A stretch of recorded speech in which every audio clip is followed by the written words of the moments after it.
Hi guys, my name's Seb Tudor, I'm the man on the Silver Mountain and welcome back. Now today I want to talk about where yesterday we talked about the 8 complaints that relate to sex in relationships. Today I wanted to talk about 7 complaints that people tend to have about just relationships in general, or things within relationships in the day to day that isn't necessarily sexual but is just present. And so I wanted to go through these because some of these I've talked about individually before, some of these I've talked about to other extents, but I felt like it was either, for the ones that I have gone over before, it was worth going over them again in this context with this collection of others, considering this is the stuff I've been talking about with you guys over the last couple of weeks. But also it's a case of like making sure that the best possible messages get through with the most solid amounts of information to be used, as it were. But anyway, let's get into it. Now, the first thing, and this is one that I've heard a lot, to be fair, and one that I've even had levelled at me at times, and that is there at times people don't want to talk as much as each other. The stereotype, which is there for a reason, is that men usually don't want to talk and women usually want to talk more. And so let's break these down one at a time. So let's go with women usually wanting to talk more. The complaint as a result is usually, he never wants to talk, he never tells me things, he doesn't bring things up, he doesn't want to discuss things and all that kind of stuff. And so as a result, as I've said in almost every single video that I've made the last couple of weeks, communication is crazily important.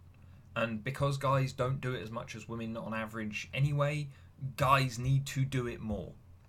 That's just a thing for the maintenance of a relationship, for everything that happens within that relationship and stuff like that.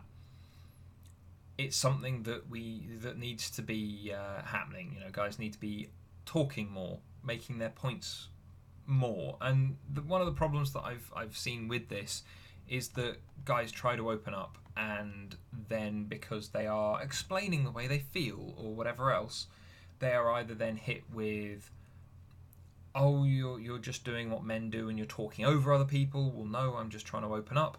Oh, you're just making it all about you. Well, you wanted to know how I felt, and so on and so forth. And so the things that stand out here to me, from both sides of this, are that it comes down to timing and situation as to when the discussion happens. Because if you're going to go into to the discussion and it's not asking a question nicely, it's not you being in a good state of mind for it because you're angry, if you're the person that wants the guy to talk,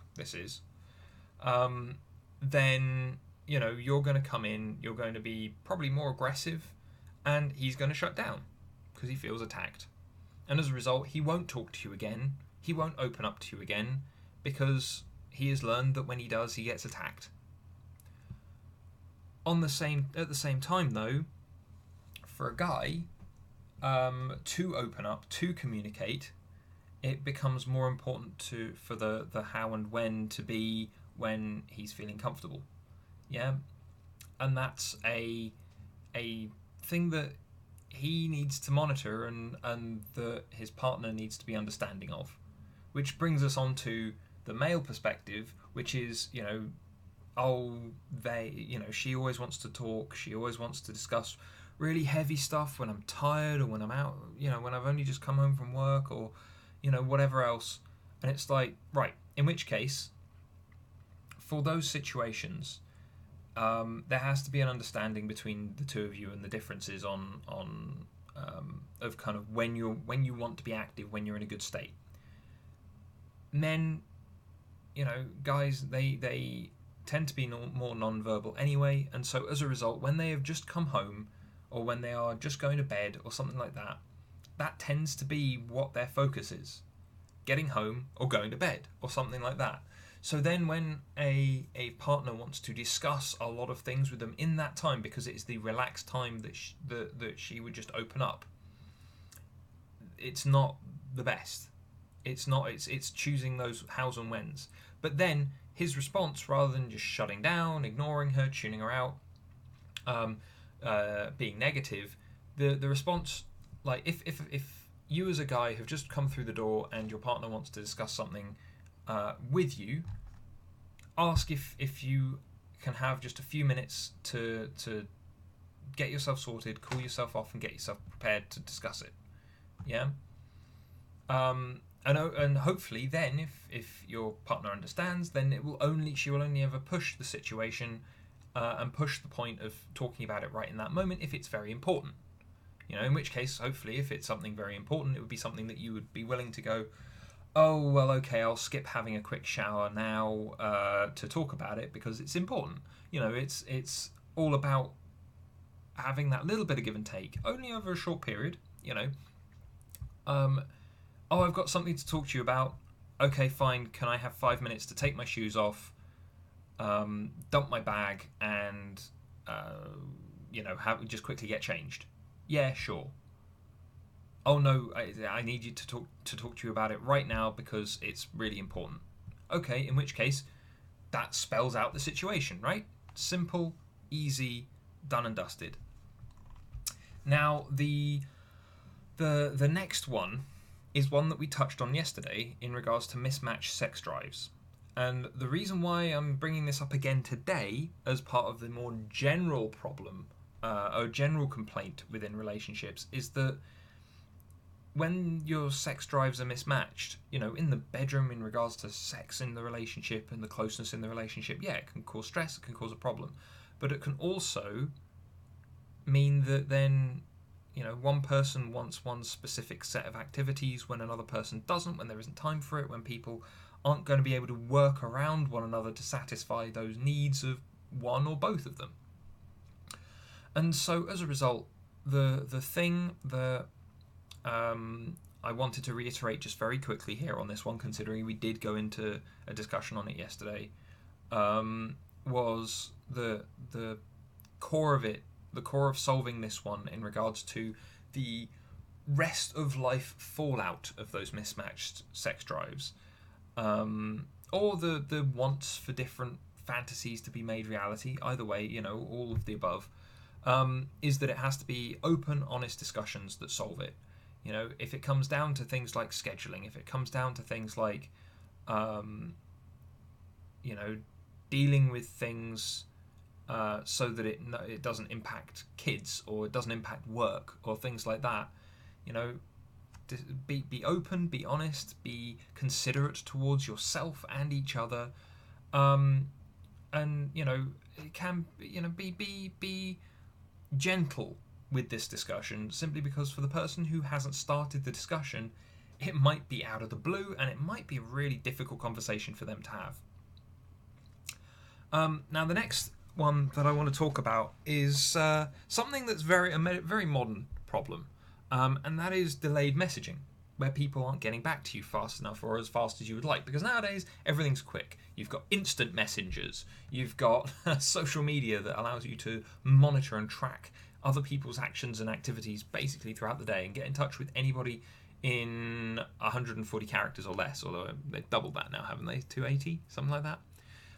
But it's like, yes, you can track and trace and interact with anyone anywhere at a fraction of the speed of light, and it's a case of going, okay, but life still happens. I did an entire video about this, which I got a really weird negative comment on from someone who seemed to have been hurt quite badly in the past. But it's a case of messaging. There are so many reasons as to why people might not message. Some of them are terrible. Some of them might be, they've had a car crash and died. Some of them might be just as simple as they've got no reception. Hannah's off starting her teacher training at the moment, and I've, throughout the day, where usually we're in pretty good contact throughout the day, lunch times or whatever else throughout the day, we'll be chatting and checking up on each other, asking how the day's going, all that kind of thing. But I would be lying if I said that I didn't, if it wasn't kind of conspicuous in its absence. But the place that she's at doing her teacher training is has terrible reception. And so I know that if I'm sending messages, she's either not gonna get them until a certain time anyway because school, but also on top of that, I can't expect a response because the responses that she might send might come through 2 hours later, 3 hours later. Yeah, might come through the following day after she's already come home, dropped me a message, called me, whatever else, and told me everything that she had said in that message anyway. When it comes to, oh, they've not messaged me back, you got to realise, firstly, it's a very modern problem because only recently have we had that instant kind of jump on technology that's as soon as you want something, it's there. Um, but also, why are you so worried about the fact that they've not sent a message back? What is it that's causing you to feel shaken by the fact that that message isn't there anymore? In my case, I'm going, yeah, okay, I'm used to having those messages and things, but I completely understand why I'm not getting them, and so I'm fine. Yeah. When it comes to people that jump to this as a major complaint within kind of their relationship as a whole, it's either because their partner doesn't use social media all that much or doesn't use communication technology all that effectively or something like that, especially in older couples. But otherwise, it could be just a situation where you go, okay, well, what is it that's what is it that's making you feel this way? Because if you know where they are, if you know what they're doing, and you could probably rationalize why they're not messaging you back, what is it that's causing you to be upset by it? Now, a little bit of soul searching will probably do you some good in that situation. Now, the next one um, is one that I've heard a few times, and my God, does it get messy when this one gets brought up. But the oh, they should know what I need. They should know what I want from them. And the usual question that then follows up with that is, well, have you told them? Have you told them what you need from them? What you want from them? Well, no, they should just know. No, no, no, no, no, no. You don't get to say that. You, if you want something from somebody, if you want to have them know what you want or need, simply put, you need to inform that person because mind reading isn't a thing that can happen in the world at the moment, and the technology to do so wirelessly with anybody is still a good way off. In which case, you need to talk to those people. And this is where it gets messy.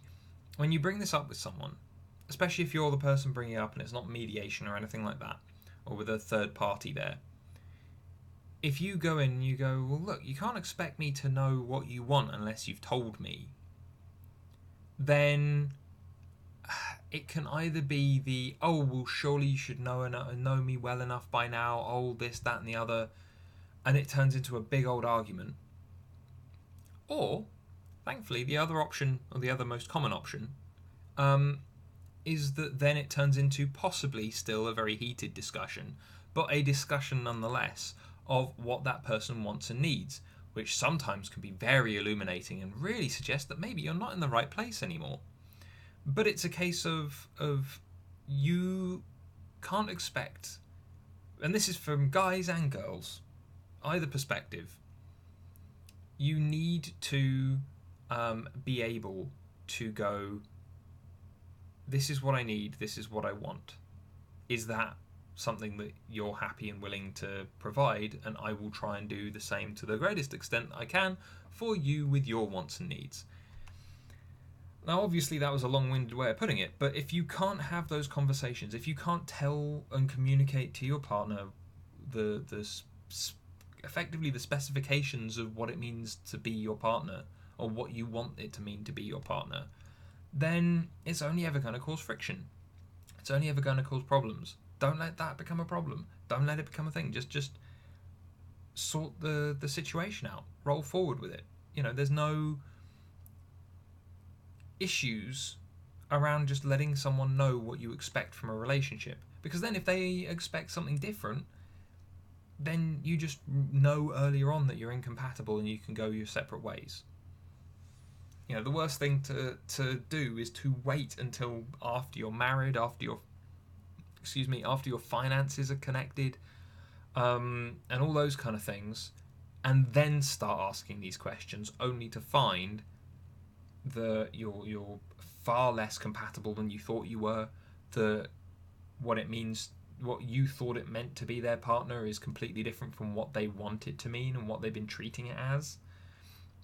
And you might have been just lucking your way through it all that time, or you'll find that the other person just doesn't want to be what you want them to be as your partner, and so it becomes that that little bit of a mess that then you've just got to find a way to sort your way through. And staying in that relationship is often something that isn't the most beneficial for the people involved. The next one is uneven effort, where one person feels like they're doing everything and the other person feels like they're not doing anything, or they feel that one person who feels like they're doing a lot feels like the other person isn't doing anything, or the person who is maybe doing less feels that they are being asked to do too much. And this comes down to definitions, because sometimes something that is trivial to one person will seem like a mountain to move to another. And it comes down to developing that understanding between the two of you of what you mean when it comes to effort. If it means, say, that if one person is doing the dishes every evening and doing all the housework every day and all the rest of it, and the other person isn't doing anything, like at all, and the metrics that are being based against each other are purely housework, then yeah, that's probably something that should be discussed and worked on and all the rest of it. But as with, say, more old school family kind of relationship dynamics, where you would maybe have the woman kind of working around the house and staying at home and being a homemaker, whilst her partner would go out and be the sole breadwinner. If that's the way it works, then that's the way it works. That can be absolutely fine, as long as there's that understanding of her efforts are directed towards the home, his efforts are directed towards work, and then they come together to create this family unit. It could be the other way around. It could be any balance of in between. But that balance has to be struck somewhere, and it has to be a balance that is understood by both parties involved in it. Because otherwise, resentment, upset, arguments, all those things follow through, and it doesn't end well for anybody, because there's just all this negativity flying around. The next one's kind of an odd one, because it's almost like some of the stuff we were talking about yesterday, where one of the partners has something that they want to address, but they don't bring it up because they think they know what their partner will say or do. And one of the biggest ones that kind of flows from that is that one partner will want to bring something up with the other, but they think that if they do, that'll be the end of the relationship. You don't know unless you try, though.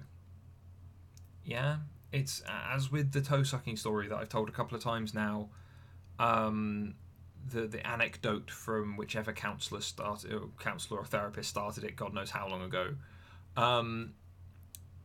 You don't ask and you don't know until you've asked, and once you ask, you might get an answer that is completely different from anything that you would have expected, anything that you would have thought. Same reason why I say you shouldn't lie to your partner. Yeah, because if you tell them the truth and they throw you under a bus, then chances are, you probably weren't a good match in the first place. But if you're always honest with your partner, and your partner is accepting, understanding, willing to discuss it when it's something a bit different, and so on and so forth, then it'll at the very least be healthier. If it turns out that the two of you aren't well matched, aren't well suited, then you can go your separate ways and you'll have that understanding. That's it. It's simple, it's easy. So never lie to your partner, and always bring up the discussion points that you have with them. Don't be like, this is the person that you care about most, right? So why would you lie to them? This is the person who's supposed to care about you most, right? So why would they flip out if you just bring up a discussion point, something you want to talk to them about? If that's not the way it pans out, then that's probably something that also you should probably think over and try and address. Now, the last one is something that I've talked about before a few times, and that is the one of the biggest complaints in relationships is when people find themselves in a relationship that they realise isn't healthy. Oh, this person isn't good for me. Oh, the only good thing about this relationship is the sex. Oh, I've been with this person for a long time and it just seems like too much effort to do anything else. All of those kind of things.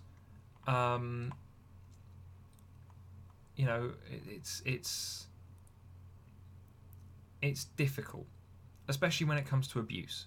But when it doesn't come to abuse, and it's just you've outgrown a relationship, or you're staying in it for the sake of staying in it. First off, be honest with yourself. Ask yourself some actual questions. Is it that you're actually there because you're afraid of being alone? Or that are you a little bit of a masochist and you enjoy keeping yourself in this kind of position because it gives you that fulfillment? Does the drama that ensues entertain you or amuse you and keep you involved? That you, oh well, I've got to do these things because we've been. No. You don't have to do anything. You've still got that choice entirely on you.